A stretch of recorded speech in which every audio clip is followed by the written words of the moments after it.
Hi friends, welcome to Thursday of Holy Week, April 2nd, AD 33. Jesus begins the day by instructing Peter and John to locate a large room for the disciples to celebrate the Passover meal with him later in the evening.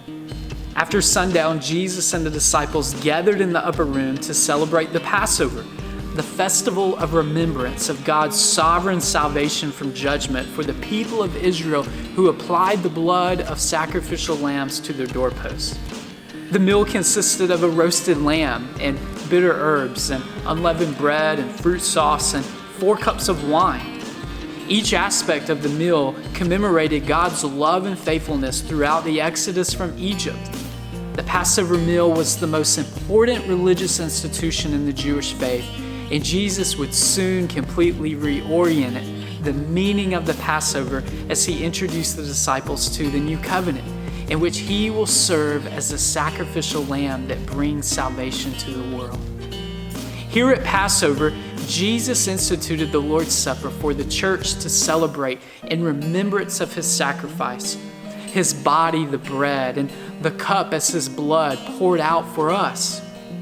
At some point during the meal, Jesus arose and laid aside his outer garments to begin to wash the disciples' feet. It would have been customary for a servant to wash their feet upon entering the room, but the Passover meal was procured hastily and the disciples laid at the table with dirty feet due to the absence of a proper servant. Jesus took this opportunity to share with the disciples a deeper glimpse into his mission as the suffering servant and cleansing Messiah, a perfect example for all disciples to follow as we are commanded to wash one another's feet in humble service. There's something happening here that we cannot miss here in John.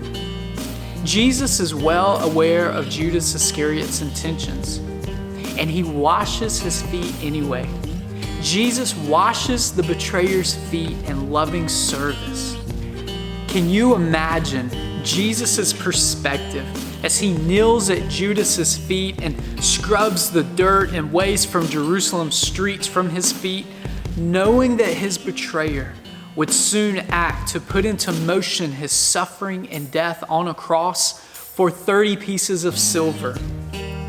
We must understand today, especially Maundy Thursday, that Jesus offers us salvation while we are in the midst of our sin and betrayal.